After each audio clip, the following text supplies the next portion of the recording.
Licence.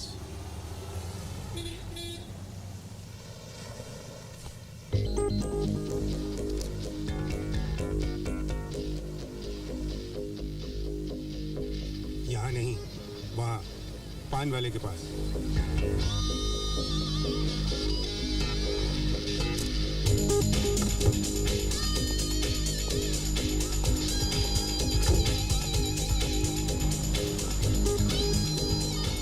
ओ भैया। हाँ, वो हवलदार ने भेजा आपसे 500 रुपए लेने के लिए। क्या? मैं 500 रुपए दूं? हाँ। कितना?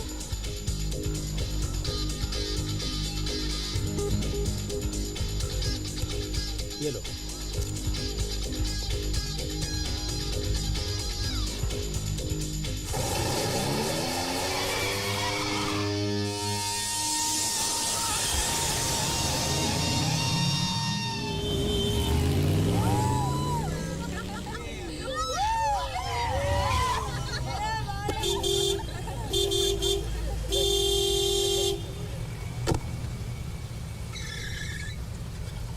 तू आज नहीं जाने वाला अमेरिका। फ्लाइट मिस हो गई तेरी। अरे क्या है? उड़ता जाएगा क्या? रास्ते में तो 10 सिग्नल और मिलेंगे। घर जाके फिर एयरपोर्ट। Seems tough, buddy. और अब तुझे बर्थडे अमेरिका में नहीं, हम लोगों के साथ यहाँ सेलिब्रेट करना पड़ेगा। इम्पॉसिबल। अमेरिका जाने से मुझे कोई नहीं रोक सकता।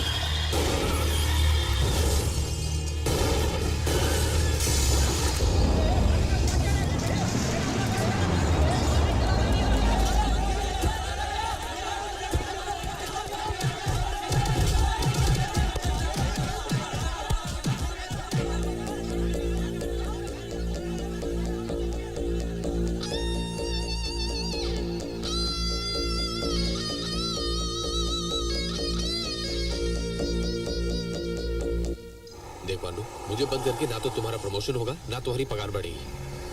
2000 देता हूँ ना मैं तुमको। अच्छा 3000 ले लो, मुझे छोड़ दो। देख 5000 से ज्यादा है भी नहीं मेरे पास। क्या कमी है तुम्हारी जिंदगी में? हैं? माँ बाप का दिया हुआ पैसा है, बेछूट आजादी है। नहीं है तो सिर्फ मकसद, वजह। जब से ये फॉरेन चैनल्स आए हैं हमारे घरों में, मैं बताता हूं तुम्हें पांडे, सभ्यता और संस्कृति खिड़कियों से बाहर कूद गई है। किसी को फिक्र ही नहीं है कि हमारी नई पीढ़ी जा कहां रही है। दोषी ये बच्चे नहीं, माँ बाप हैं जो इन्हें बिगड़ने देते हैं। वैसे करते क्या है माँ बाप तुम्हारे? जी नहीं है।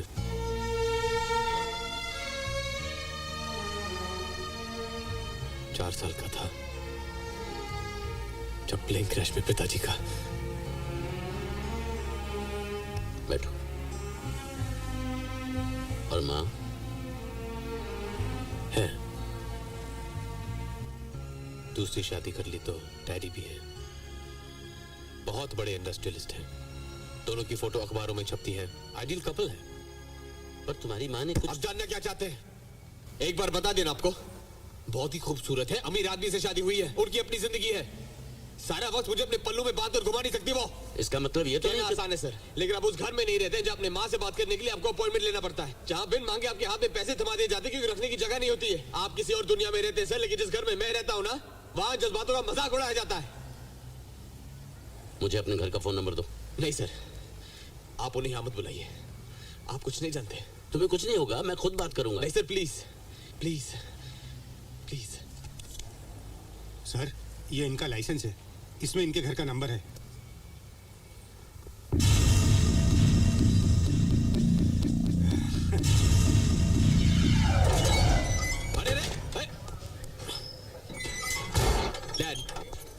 डैड उसे जो पैसे चाहिए उसे दे दो ना, नहीं तो ऐसे टाइम पास करता रहेगा और मेरी फ्लाइट निकल जाएगी। राहुल तुम्हें शर्म नहीं आती? अपने माँ बाप के बारे में इतनी बेहुदा बातें करते हुए? ओह कम ऑन मॉम, आप जानती हो मैं झूठ बोल रहा था। डैड मैं तुम्हें झूठ बोलने के लिए ही डांट रही हूँ। तुम हद से ज्यादा बिगड़ते जा रहे हो। दोस्त, पार्टियाँ, रात को देर से घर आना। रात को कहाँ माँ, मैं तो सुबह जल्दी लौटता हूँ। इससे तो बात करना भी मुश्किल होता जा रहा है। देखो बेटा, तुमसे गलती हुई है, जाके डीसीपी साहब से माफी मांग लो। माफी? और मैं डैड, आप जानते हैं कि ना तो मैंने कभी किसी से माफी मांगी है और ना मांगने वाला हूँ। Come on dad, my flight. तो फिर सड़ो यहाँ पर। ठीक है, रहने दीजिए मुझे यहाँ, काटने दीजिए 6-8 महीने की सजा। डैड, आपको याद है ना, आपने मुझसे वादा किया था कि मेरे 21st बर्थडे के लिए आप मुझे अमेरिका भेजेंगे। याद है ना डैड? कोई बात नहीं, 8 दिन में मेरा बर्थडे है, यही गुजार लूंगा। इन क्रिमिनल्स के साथ केक भी काटूंगा। अब यही तो मेरे दोस्त हैं, घर वाले हैं। It's okay. लेकिन सोचिए डैड, करोड़पति निरंजन खन्ना का इकलौता बेटा लॉकअप में। It's okay dad, really don't worry about me. Nandini, आप भी कहाँ इसकी बातों में आते हैं? ये हमेशा आपको इमोशनली ब्लैकमेल करता है। आपके ही लाड़ प्यार की वजह से आज ये यहाँ पर है और हम लोगों को पुलिस स्टेशन में इसे छुड़ाने आना पड़ा। ये बातें घर पर भी तो हो सकती हैं। हाँ माँ, यही तो मैं कह रहा हूँ, घर जाके बात करते हैं। डैड, उसे जाके पैसे देने। Dad, have to go to the airport, let's go. Come on, please please dad, my flight dad, please. Nandini चले।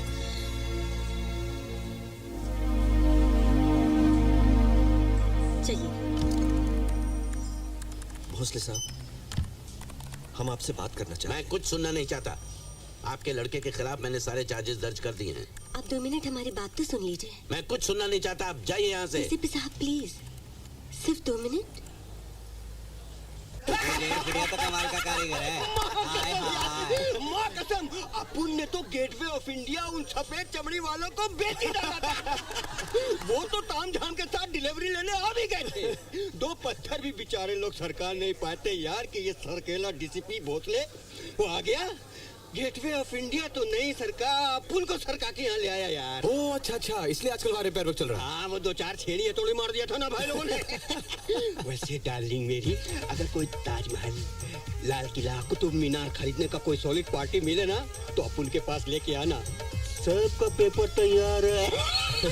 अरे अपुन तो इस लफड़े का काम में मास्टर है, मास्टर किंग है अपुन, किंग। अरे याद है, ये काट। इसमें phone, mobile, pager, fax, email सबका नंबर है। अरे यार, टाटा और बिरला का साइन देखने को नहीं मिला, नहीं तो अभी तक तो उनका खाता खत्म कर दिया होता। सो जा चुपचाप। ओए, मैं सोऊंगा ना तो अपने घर जाके सोऊंगा, कुछ समझे? आप जाके मेरे मॉम डैड को बुला के लाओ। वो लोग घर गए कब के?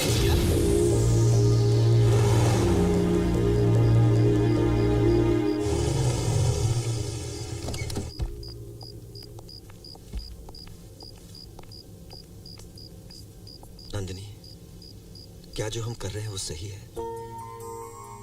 अपनी छोटी छोटी खुशियों के लिए बरसों इंतजार किया है मैंने, बहुत कुछ सहा इस मकाम तक पहुंचने के लिए। मैं नहीं चाहता मेरा बेटा जिंदगी में कोई तकलीफ सहे। मैं आपको बहुत चाहती हूँ, बहुत अच्छे इंसान हैं आप, और मैं चाहती हूँ मेरा बेटा बिल्कुल आप जैसा ही बने। जरा सोचिए, राहुल के लिए ये शरारत थी, लेकिन गाड़ियों में आग लग सकती थी, किसी की जान जा सकती थी। वो तो भगवान का शुक्र है कि हमें एक मौका मिला है राहुल को सुधारने का। मेरा यकीन मानिए, इसी में हमारे बेटे की भलाई है। देखिए मिस्टर खन्ना, मैं इसमें कर ही क्या सकता हूँ, या तो जुर्माना भरना पड़ेगा या जेल जाना पड़ेगा। योर ऑनर, जो जुर्माना होगा हम भर देंगे, और जेल भेजने से कुछ हासिल नहीं होगा। बहुत ही बदतमीज और बिगड़ा हुआ लड़का है सर।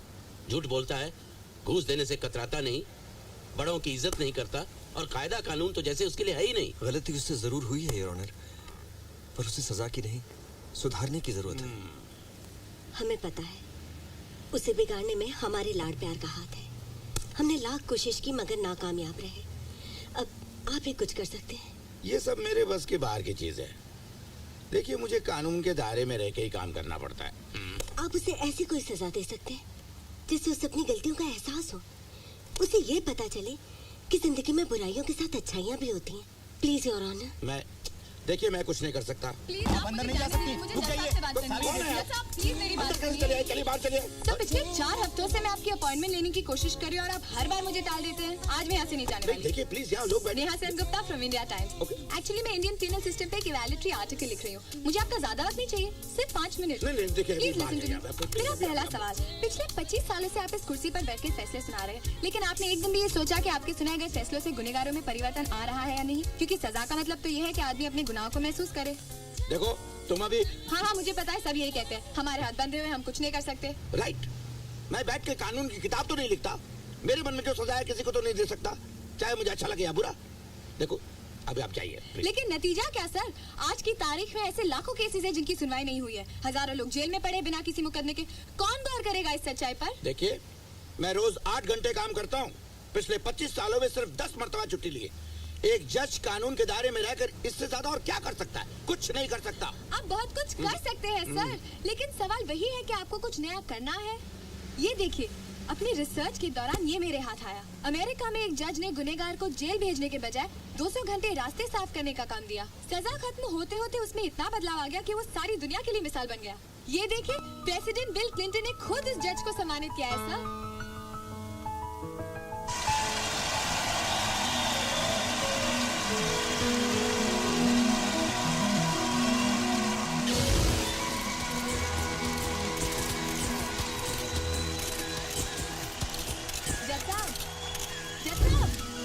हम क्यों ऐसी सजा नहीं दे सकते?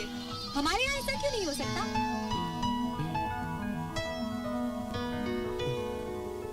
इस कुर्सी पर बैठकर पिछले 25 सालों में मैंने कई फैसले दिए हैं, पर आज का मेरा ये फैसला सजा नहीं सबक है। आज जो मैं सजा सुनाने जा रहा हूं वो इस देश के कानून का एक ऐसा पहलू है जिसे पिछले कई सालों में किसी भी जज ने इस्तेमाल ही नहीं किया। और मुझे पूरा विश्वास है कि मेरे इस अनोखे फैसले से हिंदुस्तान के जुडिशरी सिस्टम में एक परिवर्तन आएगा। राहुल खन्ना एक निहायत ही बदतमीज और बिगड़ा हुआ लड़का है जिसे जिंदगी की कोई समझ ही नहीं है, और मैं चाहता हूं कि वो आगे चलकर हिंदुस्तान का एक आदर्श नागरिक बने। सारी जिंदगी का तजुर्बा जिनके पास हो, उन बुजुर्गों के अलावा इस नई पीढ़ी को संस्कार सिखाने वाला भला और कौन हो सकता है? और इसी बात को ध्यान में रखते हुए मैं राहुल खन्ना को शहर से दूर आशियाना वृद्धाश्रम में पूरे 1 महीने रहकर बुजुर्गों की सेवा करने की सजा सुनाता हूँ। इस सजा के दौरान राहुल खन्ना अपने घर वापस नहीं आ सकते और ना ही उनके कोई दोस्त या परिवार वाले वहाँ रहने जा सकते हैं। वहाँ रहकर राहुल को वृद्धाश्रम के हर नियम का पालन करना होगा, और इस दौरान अगर उसने कोई बदतमीजी की या वहाँ से भागने की कोशिश की या फिर उसके खिलाफ एक भी कंप्लेन आई तो उसकी ये सजा दुगनी हो जाएगी। और उसके बावजूद भी अपनी हरकतों से बाज नहीं आया तो उसे जेल में डाल दिया जाए। नहीं, मैं कुछ गलत बोल रहा हूँ तो बोलिए। देखो, मुझे अपनी कोई फिक्र नहीं है, लेकिन आपकी भी कोई इज्जत है कि नहीं? मेरी इज्जत को क्या हुआ? क्या हुआ? अरे भेड़ बकरियों की तरह ट्रीट करते हैं आप लोगों को, और आप लोग चुपचाप से लेते हो। अरे तुम किसके बारे में बात करते हैं? वही जिसकी हुकूमत चलती है आप सब लोगों के ऊपर। अरे हर बात पे उसी का फैसला। अरे बाकी सबको छोड़िए, हो तो मैं बोल भी नहीं सकता हूँ। अरे नहीं नहीं, ऐसा नहीं है। He is a sensible man. Sensible? Sensible नहीं, इन्फ्लुएंशियल बोलिए, इन्फ्लुएंशियल। अरे उसके पास नाम है, पैसा है, उसके ऊपर उसकी सेहत भी अच्छी है, तो आप सब डर जाते हो उससे? कौन बोला तुमको? अरे नहीं तो क्या, एक बात बोलो, फैसला सुनाने के वक्त उसने किसी से कुछ पूछा नहीं? अरे बाकी सबको छोड़ो, उसने आपसे कुछ पूछा? आप तो सबसे ज्यादा पढ़े लिखे हैं। खैर छोड़ो, उनका भी क्या दोष है। जो भी वो जोर जोर से बोले आप लोग डर के सुन लेते हो। छे, लेकिन सुब्बू, वो अकेले तय कैसे कर सकता है? क्या आपका मुझ पर कोई हक नहीं है? अरे आपके कमरे में नहीं रहता हूं तो क्या हुआ? एक बात बोलूं, बुरा मत मानना, आपने कभी ध्यान दिया है कि जब से ये अनुराधा आंटी आई है ना, वो तुम लोगों को नीचा दिखाने का मौका छोड़ता नहीं है, हमेशा ऐसे करता है। क्यों? क्या वही सिर्फ बर्मा गया है? वही सबसे होशियार है, सबसे बहादुर, सबसे हैंडसम? नहीं, आप लोग कैसे सुन ले तुम्हें जानता नहीं। अरे मैं तो नहीं सुनता। मैं होता ना तो मैं सीधे उसके सामने जाता, उसके आंख में देखकर बोलता, मैंने राहुल की सजा माफ कर दी है। मिस्टर प्रजापति, मैंने राहुल का पनिशमेंट माफ किया। हाँ? माफ कर दिया? आज के बाद सबका ओपिनियन लेके इधर काम चलेगा। राहुल का पनिशमेंट सबका मर्जी से डिसाइड नहीं हुआ, इसलिए माफ कर दिया। कौन बोलता है ऐसा? कोई माफ वाफ नहीं होगा। एक बार मैंने तय कर लिया तो कोई फैसला बदलता नहीं। You should have guts. तुम कौन है डिसाइड करने वाला? गवर्नमेंट ऑफ इंडिया है क्या? तुम क्या बोलता है वही होएगा, और हम लोग ऑपोजिशन में बैठकर चिल्लाएगा। जिसके हाथ से कुछ काम नहीं होता वो और क्या करेगा? मुझे मर्यादा भेज रहा। तुम्हारा बॉडी और आवाज देके मैं डरने वाला नहीं है। 7 साल से ये देख रहा हूँ मैं, हर चीज में इसका मर्जी है। कमरा इसका पसंद का, खाना इसका पसंद का है, ना किसी का सुनता है ना किसी का मानता है। ओए गल सुन खोते दिया पुत्रा, लोग उसी का फैसला मानते हैं जिसकी इज्जत होती है। तुम्हारा क्या इज्जत है? मैं वैसा किया ऐसा किया, जंगल काटा है, पहाड़ी तोड़ा, ऐसा कहानी बोलने से आदमी का इज्जत होता है क्या? कहानी नहीं हकीकत है। तुम्हारी तरह डर डर के जिंदगी नहीं बिताई मैंने, काम किया है। तुम्हारी तरह फाइलें नहीं टपकाई, हीरो के साथ खेला हूँ। और ये सब कुछ मैंने अपनी मर्जी से छोड़ दिया, किसी ने रिटायर नहीं किया मुझे। जब वापस आया तो आधा बर्मा रो रहा था। इसको बोलते हैं इज्जत। मेरा इज्जत के बारे में बात करता है? मेरे घर में आके देखा तुम, पाँव धोकर पानी पीता है। I am a respected man। तो फिर यहाँ क्या कर रहे हो? जाओ अपने घर में जहाँ तुम्हें भगवान समझते हैं, जाओ। कृष्णा, अपा बेसरन, जल्दी गाड़ी लेके आओ, मुझे इधर से लेके जाओ। नाएंगे हैप्पी एल है। हाँ, आई बी रेडी। बेगम वाह, बेगम वाह।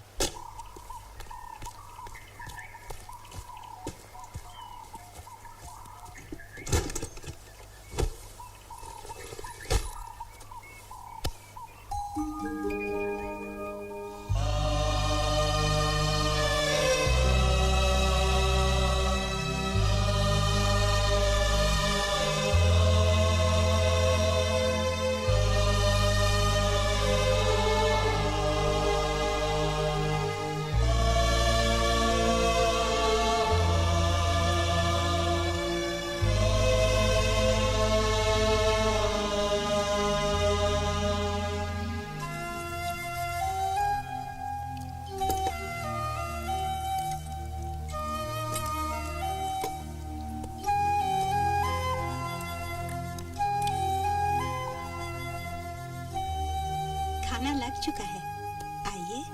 मुझे रोटी खिलाने वाला जिंदा है, इतना बदनसीब नहीं कि यही पड़ा रहना पड़े। जाइए, जाकर आप खाइए। Thank you very much for asking me. मेरे सर पर मत बैठो, प्लीज गो।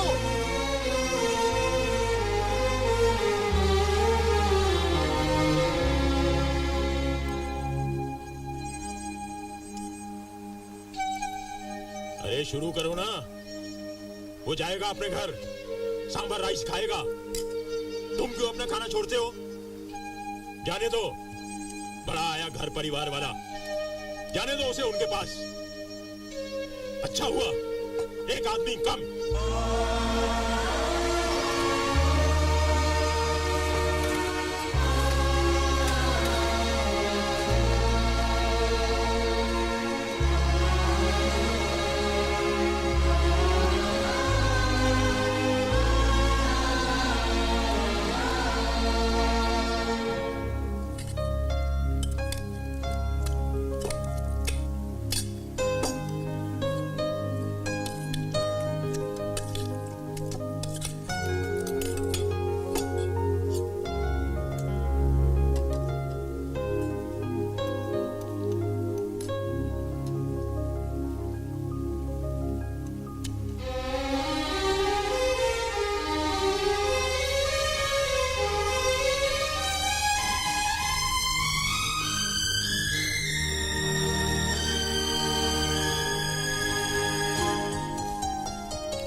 इस जगह से तुम्हारे घर का फासला 4 घंटे का है और पिछले 10 घंटे से तुम यहाँ बैठे हो। क्या लगता है तुम्हें तुम्हारा बेटा आएगा और तुम्हें लेके जाएगा यहाँ से? रास्ते में उसकी गाड़ी खराब हो गई होगी। तुम्हारा दिमाग खराब हो गया है। अरे जो पिछले 7 सालों में 7 मिनट के लिए यहाँ नहीं आया, वो अब क्या आएगा? तुम छोड़ कर आए थे उसे, क्योंकि उसकी और बहू की लापरवाही सही नहीं जाती थी तुमसे। एक छोटे से कमरे में डर के मारे चुपचाप पड़े रह रहकर दम घुटने लगा था तुम्हारा, इसलिए इज्जत की जिंदगी जीने के लिए तुम यहाँ चले आए। अब यहाँ से छोड़कर कहाँ जाओगे? कब तुम्हें ये बात समझ में आएगी कि अब यही हमारा घर है? इस तरह सामान लपेट कर चले आने से तो अच्छा होता कि तुम मेरा गरेबा पकड़ कर कहते कि मैं यहाँ से क्यों जाऊं। अगर तुम्हें कुछ तकलीफ है तो तुम यहाँ से चले जाओ ना प्रजापति। उस कल के आए हुए छोकरे की बेहुदा हरकतों से टूटने वाला रिश्ता नहीं है हमारा। अरे 7 साल बिताए हमने एक साथ, इतनी आसानी से जाने नहीं देगा ये प्रजापति तुम्हें।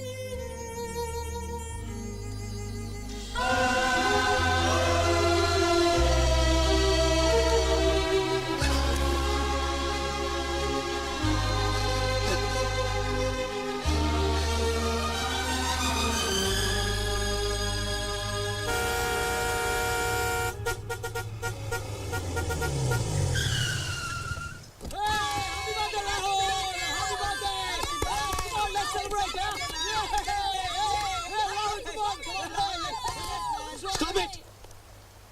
तुम लोगों का दिमाग खराब हो गया है? ये कोई तरीका है? This is not the time or the place. तुम लोग जाओ यहाँ से। But Rahul, Just leave!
PP, पता है तुम्हारी वाइफ की और अनु आंटी की शक्ल एकदम मिलती।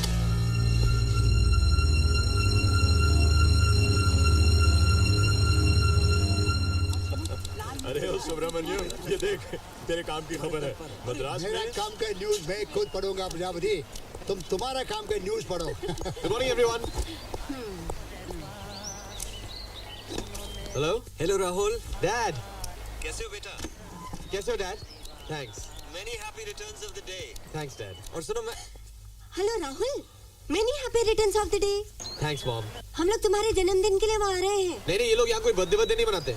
बेटे तुम उसकी फिक्र मत करो, हम उन्हें मना लेंगे। नहीं, आप लोग प्लीज यहाँ मत आइए। बाय। क्या हुआ सबको? क्या हुआ? ऐसे चली क्यों गए? सीधी बात है, नाराज है तुमसे। तो अब माफी मांग लो, शायद मान जाएंगे। माफी? और मैं नो चांस।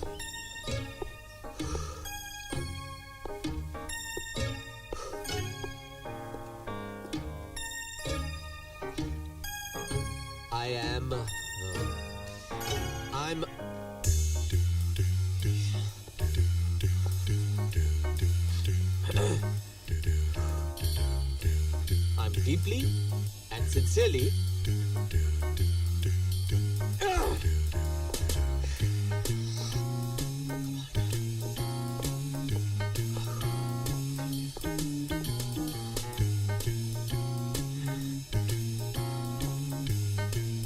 ओके, ठीक है।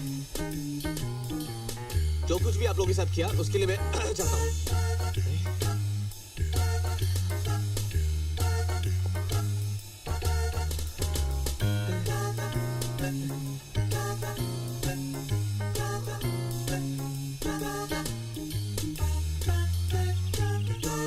सॉरी।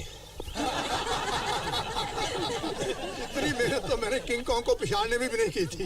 वो सब तो ठीक है, लेकिन वो सॉरी किस बात के लिए कह रहा था? प्रजापति साहब, हम पार्टी करते हैं, है ना दीदी? नहीं नहीं, कोई पार्टी वार्टी नहीं उस बेवकूफ के लिए। अब छोड़िए ना, आज जन्मदिन है उसका। पार्टी तो देना चाहिए। देखो, उस लड़के के लिए जो भी करना है तुम लोग अपनी तरफ से करो। मैं अपनी जेब से एक कौड़ी भी नहीं देने वाला। कोई बात नहीं, मैं दे दूंगी। आप पार्टी में तो आएंगे ना? क्या हो गया तुम लोगों को? उस निकम्मे के लिए क्यों पार्टी करनी? कल जब वो घर जाएगा तो रोएंगे भी क्या आप लोग? बस, कोई पार्टी वार्टी नहीं। ऐसे कैसे? वो यहाँ अकेला है, उसको जन्मदिन की पार्टी देना हमारा फर्ज बनता है। अरे ऐसी पार्टी देंगे वो जिंदगी भर याद रखेगा हमें। और आप अगर उसे पार्टी देंगे तो उसको भी समझ आ जाएगा कि माफी मांगने से कोई पहाड़ नहीं टूट पड़ता। कर लो जो करना है वो, पर मुझसे कोई उम्मीद मत रखना। मैं सिर्फ खाना खाने आऊंगा। कहाँ? कितना अच्छा लगता है जब ऐसा मौका आता है। टेबल पर हर चेहरे पे मुस्कुराहट, हर कोई खुश। लेकिन खुशियों को बुलाने के लिए बहानों की सीढ़ियां लगानी पड़ती हैं, क्योंकि वो खुद से कभी नहीं आती। प्रजापति साहब, आपका खत।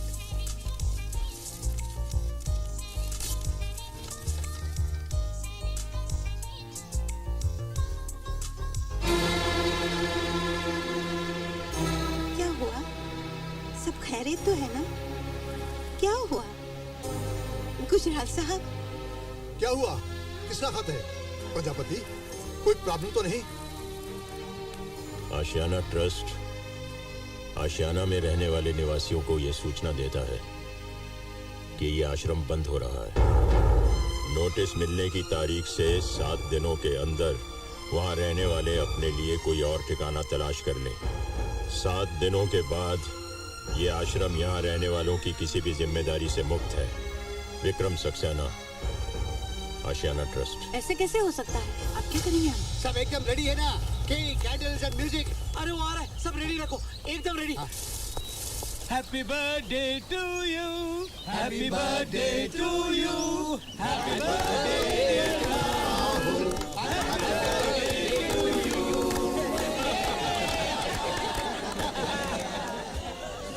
हो गया? खुश? अब मैं जा सकता हूँ? आज तक मैं समझती थी कि तुम्हारे अंदर एक अच्छा इंसान कहीं ना कहीं सांस ले रहा होगा, लेकिन तुमने मुझे गलत साबित कर दिया राहुल। तुम तो एक खुदगर्ज इंसान हो जिसमें प्यार, जज्बात, एहसास नाम की तो कोई चीज ही नहीं है। जानते हो किन हालात में इन्होंने तुम्हें ये पार्टी दी है? ये हंसते रहे तुम्हें खुश रखने के लिए, ये गाते रहे तुम्हारा दिल बहलाने के लिए, और अब इन्हें ये नोटिस मिला है 7 दिन के अंदर इन्हें इस जगह से निकल जाना है, हमेशा के लिए। क्या? अगले 7 दिन में? हाँ। ये जगह बंद हो जाएगी? हाँ राहुल। ये लोग चले जाएंगे? हाँ। हमेशा के लिए? हमेशा के लिए।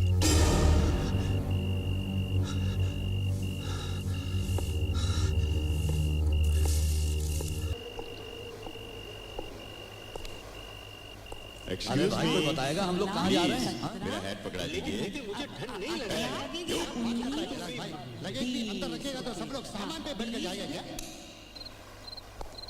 Happy birthday to you, happy birthday.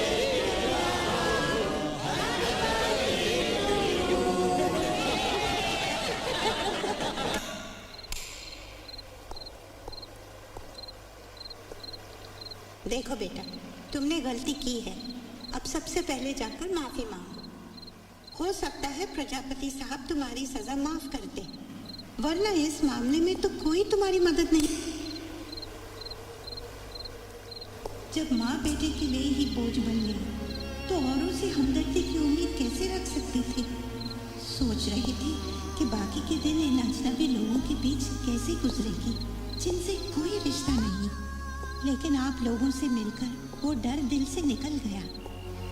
आपकी वजह से मैं समझ पाई कि खुशी क्या होती है।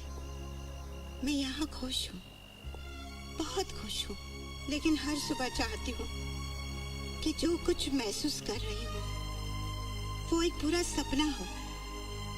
आंखें खोलूं तो मैं अपने आप को यहाँ नहीं, वापस अपने घर में पाऊं। मेरे पास मेरी नन्ही सी पोती हो। पर मैं जानती हूँ अब ऐसा कभी नहीं होगा। ना पोती, ना बेटा, ना घर। सुना था कि मरने के बाद सारी चीजें छूट जाती है, लेकिन किसी ने ये क्यों नहीं बताया कि मरने से पहले भी सब कुछ छूट सकता है और हम जिंदा रहते हैं 1000 मौत मरने के लिए। मैं पूजा करती हूँ, गीता पढ़ती हूँ, ध्यान लगाती हूँ, मगर ये बात दिल से नहीं निकाल पाती कि अब घर वापसी नहीं होगी। अब बेटे, बहू और पोती का साथ कभी नहीं मिलेगा, कभी नहीं मिलेगा, कभी नहीं।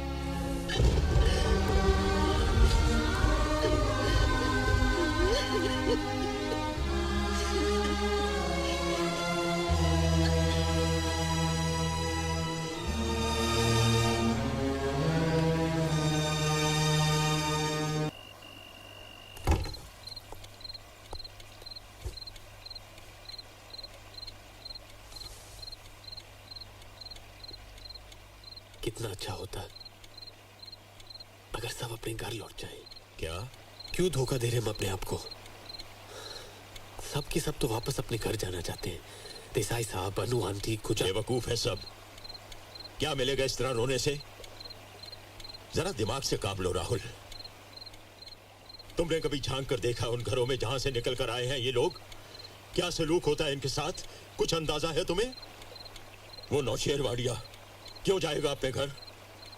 उसके बेटे ने एक दिन उसे इतना मारा कि उसके कान का पर्दा फट गया, सिर्फ इसलिए कि वो अपना घर बेटे के नाम करने के लिए तैयार नहीं था। वो छोड़ो, तुमने आज तक किसी के बेटे को यहाँ आते देखा है अपने माँ बाप से मिलने? तो फिर क्यों घर जाना चाहते सब लोग? क्यों खुश नहीं है कोई यहाँ? क्योंकि वो माँ बाप है, भूल नहीं सकते अपने बेटों को। मान नहीं रहे हैं कि अब उनके बेटे और बहू को उनकी कोई जरूरत नहीं है। भूल गए हैं कि वो घर से निकाले गए हैं। तो क्या सारी जिंदगी ऐसे ही रहेंगे? हाँ, अब सारी जिंदगी ऐसे ही रहेंगे हम। खुश हैं अपनी मर्जी की जिंदगी जीकर, नहीं जाएंगे अपने घर, मर जाएंगे, लेकिन उन घरों में वापस नहीं जाएंगे जहां से हमें धक्के मारकर निकाला गया है।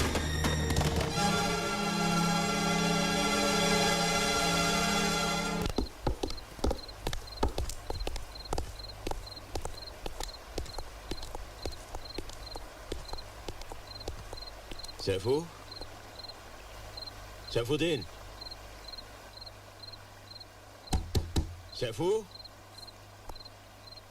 सैफुद्दीन दरवाजा खोलो। सैफुद्दीन दरवाजा खोलो। क्या हुआ प्रजापति जी? क्या हुआ प्रजापति को? सैफुद्दीन दरवाजा खोलो। क्या हुआ सैफुद्दीन को? सैफुद्दीन दरवाजा खोलो।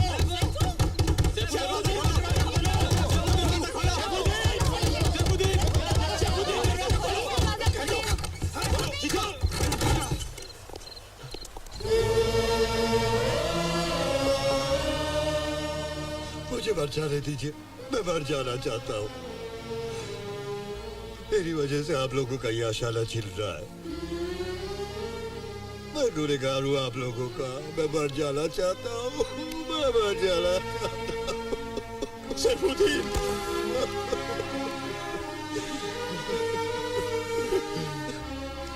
तुम्हारे जैसा दोस्त कहाँ मिलेगा हमें? कहाँ से लाएंगे हम ऐसा भुलक्कड़ सैफुद्दीन? बोलो, नहीं चाहिए हमें वो छत जिसकी जमीन में हमारे दोस्त की कब्र हो।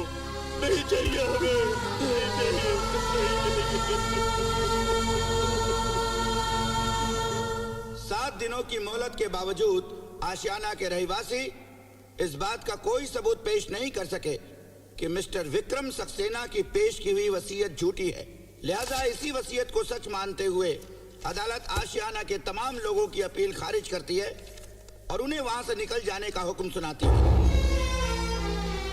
साथ ही विक्रम सक्सेना को यह अधिकार देती है कि वो बैंक का कर्ज अदा करने के लिए जो चाहे कदम उठा सकते हैं।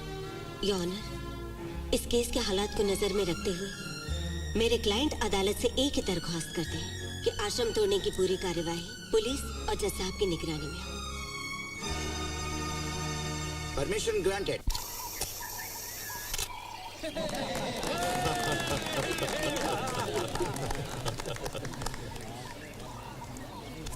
बात नहीं, हार गए तो क्या हुआ, हिम्मत तो नहीं हारे ना।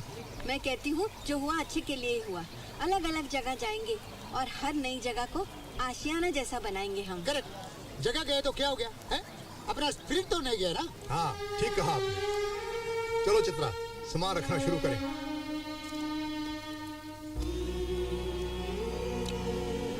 मौसम बदलते हैं, परिंदे उड़कर हजारों मील दूर चले जाते हैं। वो अपने साथ अपने घोंसले तो नहीं ले जाते।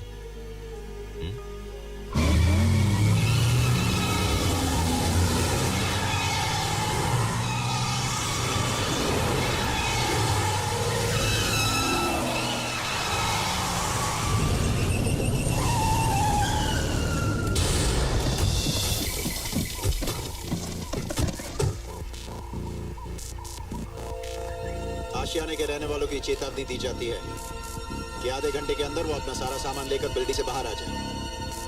आधे घंटे के बाद ये बिल्डिंग गिरा दी जाएगी।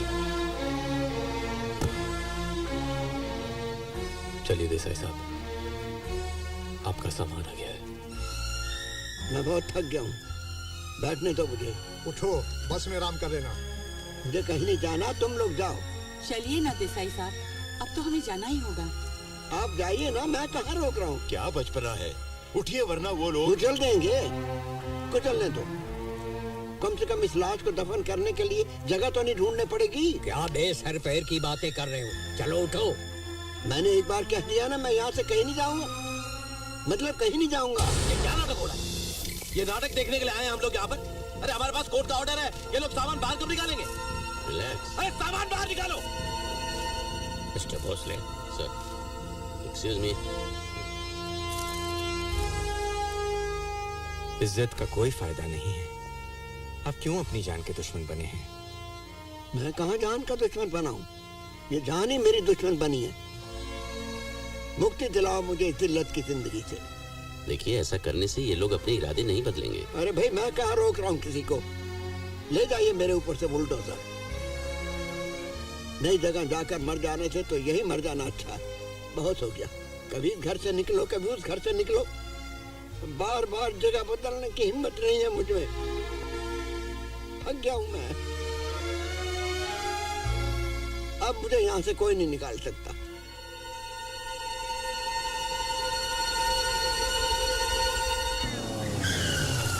तो उसमें मैं क्या करूं? आज तक उन्होंने वही किया है जो उन्होंने चाहा। और आप क्या वकालत करने आए हैं उनकी? क्या जानते हैं आप उनके बारे में? उनके लिए मैंने अपनी नौकरी तक छोड़ दी। और माफ कीजिए, हमने उन्हें घर से नहीं निकाला, वो खुद गए अपनी मर्जी से। जी हाँ, शी इज राइट। और आप लोगों के लिए सब कुछ बहुत आसान हो गया। क्या कह रहे हैं आप? देखिए सुनिए, मेरे पिता हैं वो, उनके स्वभाव को अच्छी तरह जानता हूं मैं। आप मुझे लेक्चर मत दीजिए प्लीज। ठीक है, हाँ, उन्होंने मुझे जन्म दिया, पैदा किया, पाला पोसा, बड़ा किया। सब माँ बाप करते हैं, उन्होंने कुछ खास तो नहीं किया ना। लेकिन इसका मतलब ये तो नहीं भाई साहब कि मैं जिंदगी भर उनकी गुलामी करूं। अरे उन्हें भी कुछ सोचना चाहिए। इतने बड़े हो गए हैं वो, औलाद का फर्ज मुझे भी मालूम है और मैं खूब उसे निभा चुका हूँ, खूब निभाया मैंने। लेकिन उन्हें भी कुछ समझना चाहिए। अब उनकी उम्र हो गई है। अरे रिलैक्स करें, रिटायर हो गए, बच्चों के साथ खेलें, योगा करें, मॉर्निंग वॉक पे जाए। लेकिन नहीं, उन्हें हर चीज में इंटरफियर करना है। ये ऐसा क्यों है, वो ऐसा क्यों है, किसी के सामने कुछ भी कह देते। It's so embarrassing. शर्मिंदगी तो हमें झेलनी पड़ती ना भाई साहब। वो तो अपने कह के निकल ली। अपनी मर्जी की जिंदगी जीना मुश्किल हो गया है। हमें बस थोड़ी सी आजादी चाहिए। और हम कुछ नहीं मांग रहे उनसे, हमें थोड़ी सी आजादी दे दे बस, और कुछ नहीं चाहिए। इसीलिए आपने उन्हें मार डाला। हर रिश्ते, हर अधिकार से अलग करके उन्हें आश्रम भेज दिया। ये मौत नहीं तो और क्या है? क्या कसूर था उनका कि वो नहीं समझ सके कि बुजुर्ग को चुपचाप घर में पड़े रहना चाहिए? कि बहू के आने के बाद बेटा बढ़ जाता है? मत भूलिए कि आपकी जिंदगी पर भी उनका हक है। आज उनकी बुराई करते वक्त आपकी जुबान थकती नहीं है, लेकिन वो अच्छाइयां कैसे भूल गए आप, जो एक मामूली बाप ने अपने बेटे की बेहतर जिंदगी के लिए की थी? कैसे भूल गए अपनी बीमारी में उस आदमी का रात रात भर जागना, आपके स्कूल और कॉलेज की फीस भरने के लिए ओवर टाइम करके थकान से चूर होकर घर लौटना?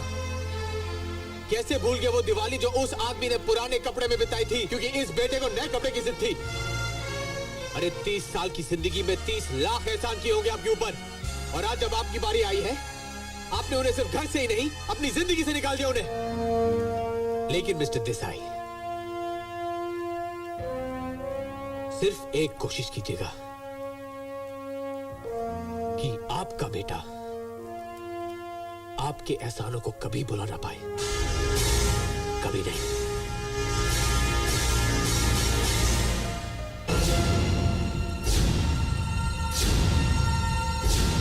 बाबूजी,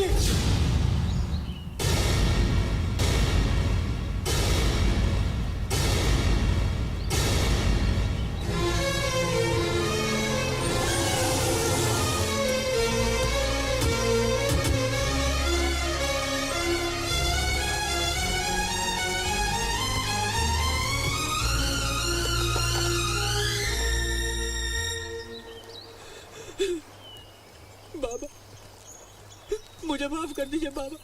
जल्दी आ गया बेटा, मैं अभी मरा नहीं। बाबा, भगवान के लिए ऐसी बातें मत कीजिए। मैं बातें भी ना करूं और तुम लोग जो जी में आए वो करो। बाबा, मैं अपनी हर गलती की माफी मांगने आया हूँ बाबा। ये पछतावा सिर्फ 4 दिन का है, उसके बाद शायद फिर वही। जाओ, तुम दोनों अपने घर लौट जाओ। नहीं बाबा, नहीं बाबा, मैं आपकी नाराजगी लेकर जी नहीं सकता बाबा। मैं तुमसे कभी नाराज नहीं रहा, हमेशा दुआएं ही दी हैं। यही प्रार्थना की है कि भगवान तुम्हें कभी मुझ जैसे दिन न दिखाए, क्योंकि तुम्हारे पीछे भी एक बेटा है। जाओ।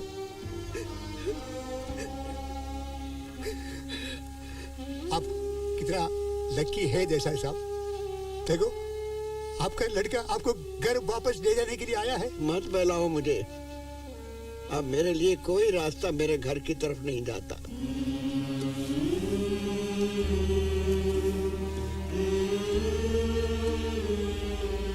कई साल पहले की बात है। एक दिन गांधी जी को कोढ़ियों के लिए बनाए गए आश्रम के उद्घाटन का आमंत्रण आया था।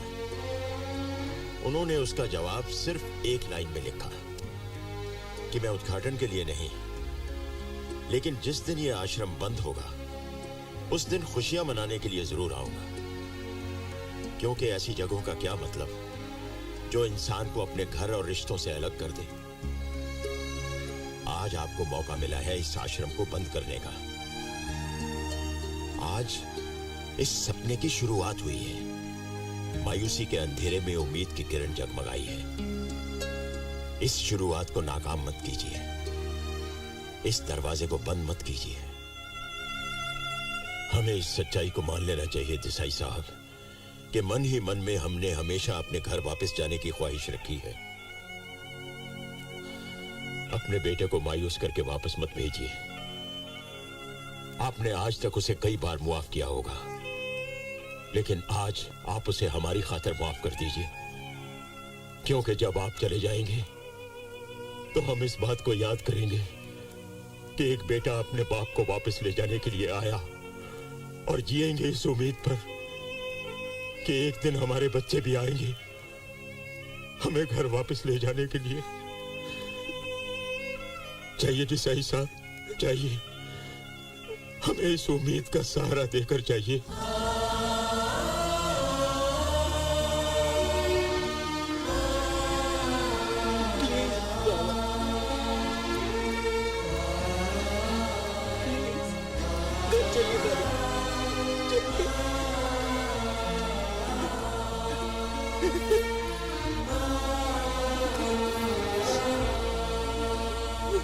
हटाओ गाड़ियां, गाड़ियां हटाओ। Come on, hurry up, come on, hurry up.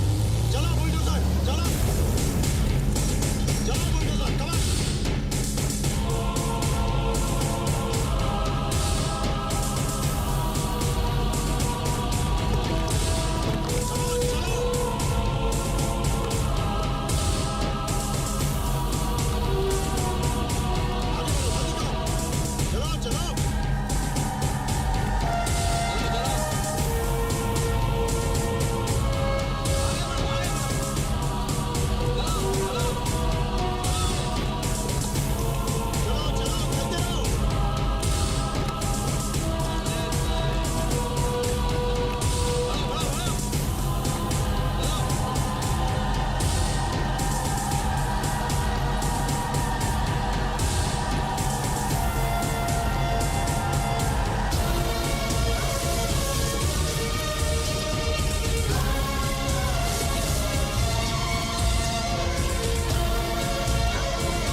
जज साहब, ये है पंडित जी की असली वसीयत। रोकिए इन बुलडोजर्स को।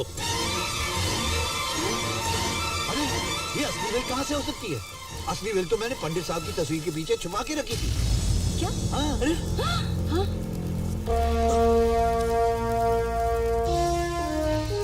अरे आप लोग मुझे ऐसे क्यों देख रहे हैं? इतनी अहम बात मैं कैसे भूल सकता हूँ? जज साहब, ये लीजिए। देखिए क्या है ये? यही है वो विल, छुपा के रखी थी मैंने।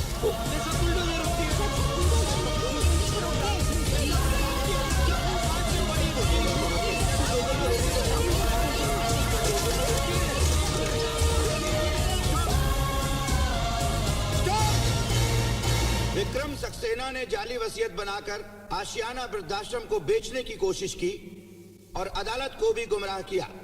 इस गुनाह में अरोड़ा बिल्डर उनके साथ के साझेदार हैं। चीटिंग और फ्रॉड के गुनाह में इन दोनों को गिरफ्तार करके इन पर मुकदमा चलाने का हुक्म दिया जाता है और साथ ही ये निर्देश दिया जाता है कि आशियाना को पहुंचाए नुकसान का हर्जाना भी इन्हीं से वसूल किया जाए। असली वसीयत के मुताबिक आशियाना वृद्धाश्रम पंडित ट्रस्ट की जागीर है, जिसे अपने स्वार्थ के लिए न कोई बेच सकता है न उसे तोड़ सकता है। उस जगह पर आशियाना वृद्धाश्रम ही हमेशा रहेगा।